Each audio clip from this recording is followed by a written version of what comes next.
explanation for the passage I'm going to share with you. First of all, it's long, so get comfortable and enjoy it. Enjoy wherever it may lead you. In years past, I've done guided meditations, and I've said this to groups then too, that you may or may not follow where I'm going, but wherever you're going is being led by the Spirit in my estimation. So enjoy that.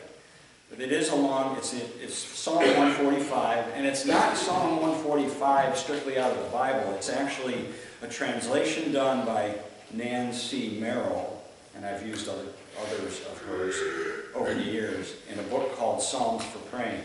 It's kind of more contemporary language with somewhat different descriptors for God, but it's kind of an interesting, different slant on Psalm 145. So I say, relax and enjoy and see where you're taken, because God's taking you. My soul yearns for you, eternal flame of love, longing to reconnect to the great mystery. Every day I will bless you as I follow the voice of truth. Great are you, who call us to childlike wonder, to the healing balm of forgiveness.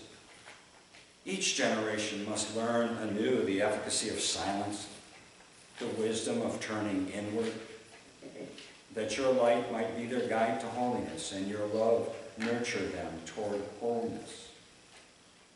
Yet many there are who turn from you in fear, denying their birthright. Their denials will lead them further into alienation. Loneliness will companion them. The Beloved is gracious and merciful, allowing every soul free will with abiding love. Gratitude and quiet joy overflow as I recall the abundant blessings of your grace. Lift up your hearts, all you who choose the path of life. My heart is lifted up. Do you not know that your whole being is encompassed by my love? I am the infinite and the eternal within your soul. Oh, that I might make myself known to you. Choose love, that you might overcome oppression and blind obedience to false idols. Divine light shines in those who live in love. I shall uphold all who are burdened with fear and raise up all who call to me. The time is nigh for you to choose, for great is the new dawn that fast approaches. I call each of you to open your inner ears, to see with spiritual eyes, and to trust that even amidst the outward chaos, all is working toward the wholeness of humanity. O heart of heart, envelop me. I know you are near to all who call upon you.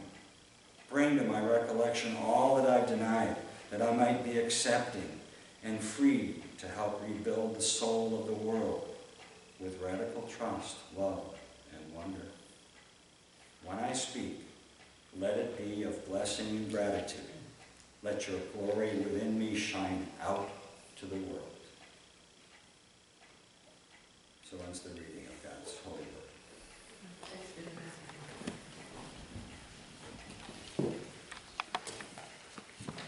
Invite us to pray.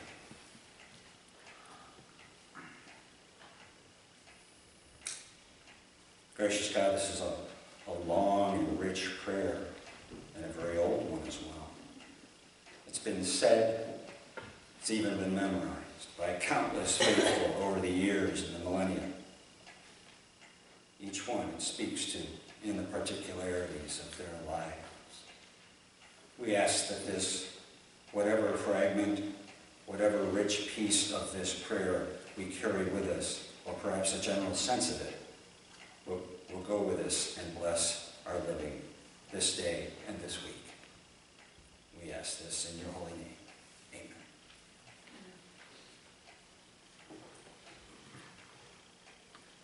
Amen. The Psalms are great. They really are great. However, sometimes they get a little wordy. In fact, for those of you who are keeping score, the longest chapter in the Bible, the longest single chapter in the Bible happens to be Psalm 119. Not this one, but Psalm 119. And in my opinion, this Psalm 145 could be pretty well summed up, all of it, with that sound you make when you first settle into a hot bathtub.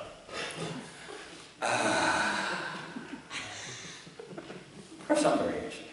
I don't know what exactly you say when you settle into a bathtub, but whatever yours is. And so I propose, since we just voted on a nice, wonderful addition to our play yard, let's keep the momentum going. I want to propose that we consider installing a baptismal pool right here in front of the altar with monogrammed liturgical towels, soft meditative music, jacuzzi jets, and a constant temperature of 102. We could even hang a plaque right over it, right over the tub, with the words that come from this psalm that would say, "Do you not know that your whole being is encompassed by my love? Well, relax, you will in a few minutes." You want to see membership grow?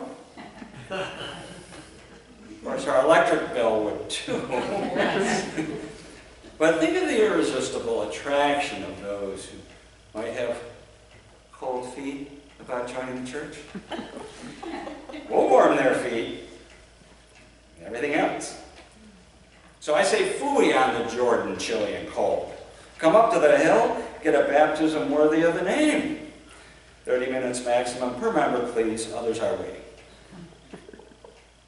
Psalmists had a tough job. The writers of these prayers had a tough assignment. They had to somehow convey the beauty and abundance of God and all of creation using nothing more than a pen and parchment. That can be hard to do.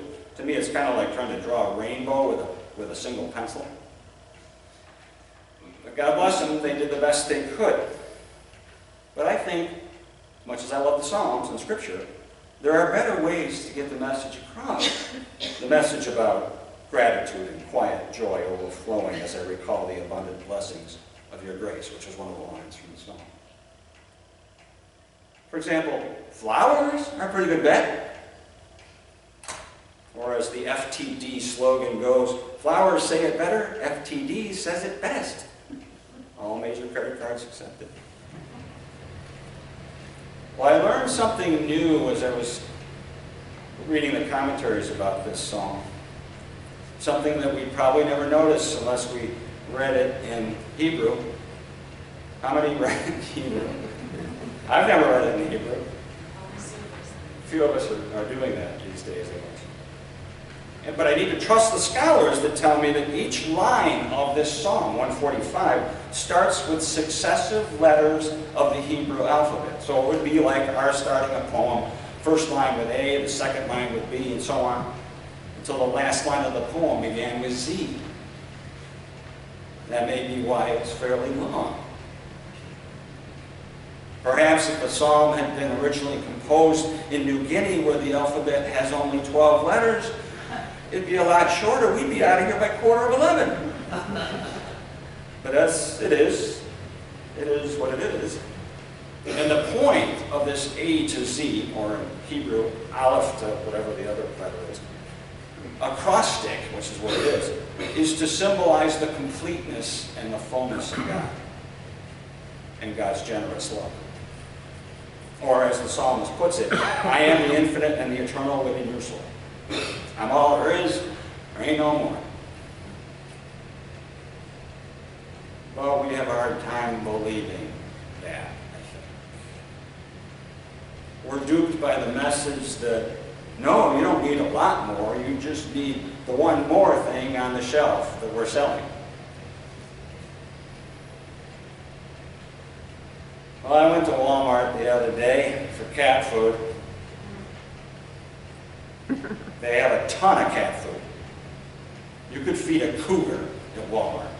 In fact, they have a lot of everything, of course.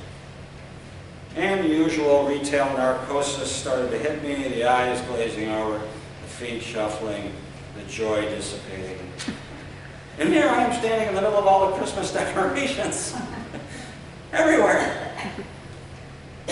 Although a lot of those decorations looked like they were about one toss away from the landfill in Flint. But even so, each one of them implored the unwary consumer to buy me, try me. It was funny, kind of funny in a weird way, but standing in that middle of square mile, really, of merchandise, I felt like I was in a desert. Now, by contrast, that same day, when I was walking by a small creek that runs through my neighbor's lot, I felt as though I'd taken a giant gulp of the Spirit, filled to the brim.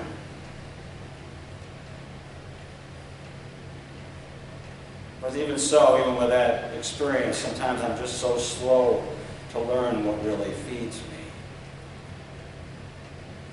So I guess it's true that each generation must learn anew the efficacy of silence, the wisdom of turning inward, to find the love of God in sound. Something we can't really find with a whole lot of fluorescent floor space or acres of household appliances.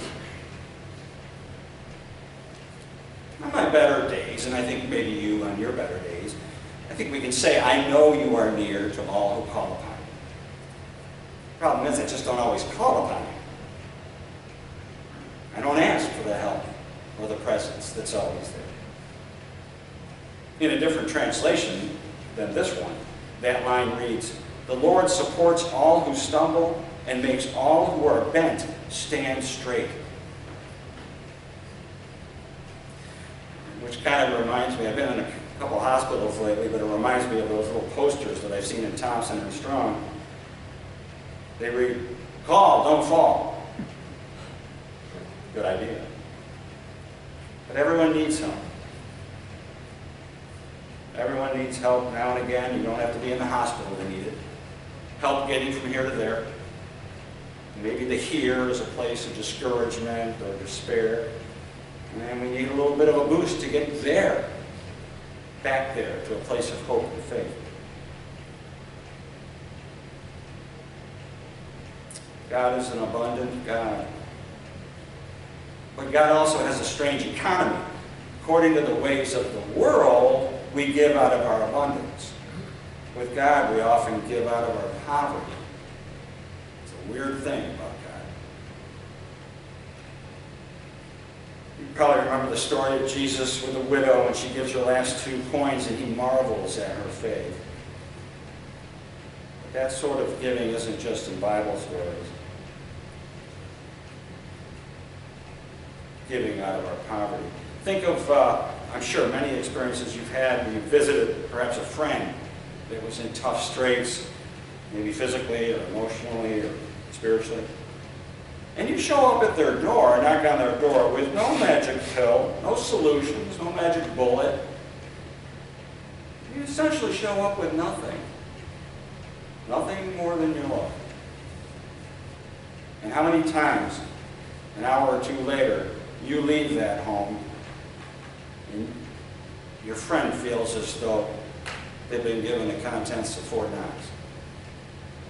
And you may even say to yourself or to them, "No, it was nothing." And perhaps in a sense that's true. It wasn't you, but it sure was through you, and it sure was God. This is stewardship season, so we think a lot about giving. It's when a lot of churches venture into that perilous topic of money. And they ask folks to be a cheerful giver. And they don't even necessarily insist on the cheerful. Just be a giver. The needs are real. You know, needs are real. Last I knew, National Fuel wouldn't take an IOU or an I love you. They want cash for their gas. So money is a part of our life as a body of Christ. And certainly money is one important way to give, but it isn't the only one. I encourage you to ask any of the folks who are planning to join the church in 2 weeks, because their assignment has been to reflect on how they feel called to live out a particular ministry within this church. Whatever that ministry is. It may be a ministry of visiting, or maybe sending cards, or praying, repairing, planting, weeding, singing, cooking, or maybe a ministry that we haven't even done yet.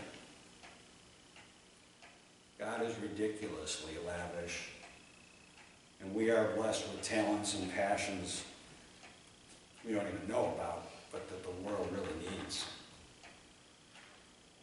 As I shared with the members in a written piece, the new members group, Howard Thurman once wrote this: "Don't ask yourself what the world needs. Ask yourself what makes you come alive, and go do that. Because what the world needs is people who come alive." No better tonic for the world than letting the glory in you and in me shine out to the world. So I encourage you to dig around, search your soul, and see how God might be inviting you to come alive for your sake and the sake of us all.